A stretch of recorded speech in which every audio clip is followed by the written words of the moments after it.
Oke, kita lanjutkan lagi. Tadi sudah ada beberapa contohnya ya di sini. Silakan nanti Anda pikirkan segmentasi yang mana yang sesuai dengan produk Anda. Nah, kalau keluarga ini sekarang ada yang jualkan kayak semacam asuransi, itu kan juga ya usaha yang melihat dari ke keluarga, dari segmentasi keluarga gitu ya. Kemudian ada juga psikografis. Nah, ini personal, motivasi, gaya hidup ya, geodemografis. Geodemografis itu antara iklim dan masyarakat tadi. Kemudian geodemografis ini ya gaya hidup dan melihat segmentasi. Kayak ini ya. Contohnya ya mungkin musim di luar negeri ada musim dingin ya. Nah, kalau kita ke luar negeri kan memang ada geografisnya dan demografisnya, gaya hidupnya yaitu apa? Nah, kita lihat ya eh, pakaian yang kita digunakan itu kan kadang, nah kalau kita lihat itu ya drama-drama yang itu kan yang saat ini ya viral ya, drama series yang dari luar negeri itu kan dia memakai ya busana atau pakaian yang sesuai ya, itu fashionable istilahnya. Itu bisa sesuai dengan gaya hidup maupun sesuai dengan geografisnya. Kan tidak mungkin di Semarang kita pakai jaket yang tebal gitu ya, sesuai dengan yang saya lihat di drama itu ya, itu kan pakai jaket tebal, modis nih. Tapi kan kita sesuaikan dengan kondisi geografisnya. Ini ya, nah manfaat yang dicari termasuk ini toko-toko buku gitu kan, itu juga bisa sebagai segmentasi juga. Terus tingkat pemakaiannya, fanatisme. Ya, kita langsung lanjutkan ke membidik pasar sasaran atau target kita gitu ya. Sebetulnya sasaran kita itu apa sih gitu. Nah, ini ya. Caranya gimana untuk mengetahui sasaran kita? Nah, ya kita lihat dari produk kita saja. Jadi yang dimaksud membidik pasar itu individu atau organisasi yang membidik atau memilih pasar sesuai dengan kebutuhannya. Kayak tadi saya akan membuat suatu barang ya yang akan saya jual, yaitu pakaian gitu ya, pakaian. Nah, saya itu pintar jahit, saya makanya ingin membuat pakaian untuk dijual. Nah, itu kan Anda nanti ingin buat pakaian apa? Contohnya kan Indonesia itu kan ya banyak, saya tidak ya mengapikan yang lain ya, maksudnya banyak mayoritas kaum kita kan muslim gitu ya, mohon maaf gitu ya yang lainnya. Nah, muslim itu kan kita ingin, saya bintang jahit berarti saya membidik masyarakat di Indonesia yang banyak muslim itu apa? Oh, membuat baju-baju muslim atau peralatan yang digunakan untuk muslim gitu ya, dan juga kaum yang lain gitu ya. Nah, itu jadi kita bisa memanfaatkan dari strategi membidik pasar ini, yaitu yang pertama strategi tidak membedakan gitu ya. Nah, kalau tidak membedakan berarti tadi saya membuat produk yang bisa digunakan semua, bahkan untuk keluarga juga. Nah, produk apa itu?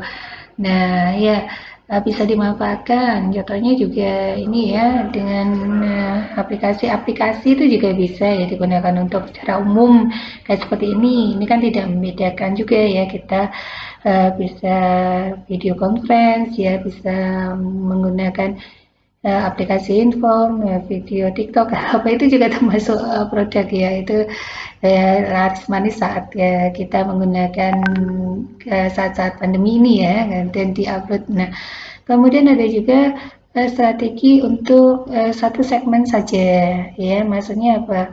Oh, saya membuat ya tadi ya, membuat produk untuk yang kaum muslim ya, muslimin gitu saja kayak, atau membuat produk yang dikonsumsi untuk orang yang atau bayi gitu ya. Kemudian membuat produk yang khusus untuk orang yang memang untuk menjaga kesehatan. Nah, terus ada juga yang multi segmen, itu seringkali kita jumpai gitu ya, itu berbagai perusahaan atau usaha saat ini, karena tidak mungkin dia bertahan dalam satu produk saja ya, karena mungkin karyawannya sudah banyak ya, memang produknya itu laris, tapi dia juga mengeksplor atau membuat produk yang lain supaya nanti apa?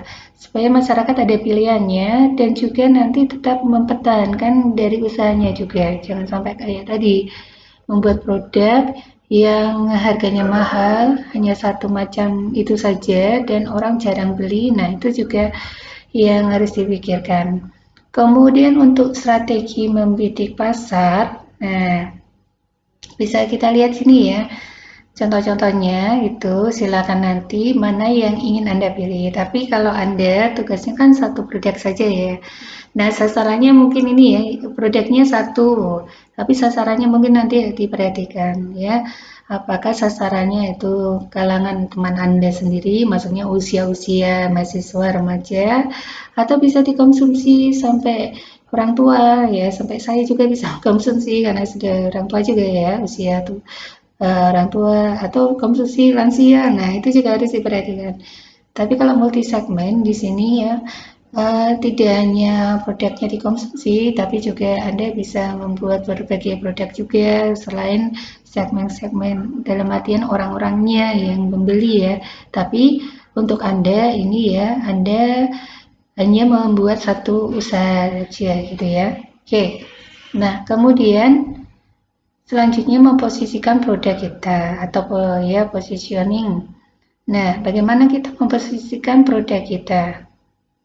Nah, ini ada ya, bahwa posisi produk kita itu harus tadi ya, produk kita itu harus dipercaya. Ya tadi Anda buat suatu strategi marketing yang nanti orang itu tidak usah dalam arti harus mencoba dulu tapi sudah bisa merasakan ya, bisa istilahnya mendapatkan manfaatnya dari produk kita gitu ya. Contohnya Anda membuat produk minuman. Nah, itu bagaimana cara Anda mempromosikan minuman Anda itu sehingga orang itu merasa dengan meminum produk Anda itu merasakan hal yang lebih gitu ya.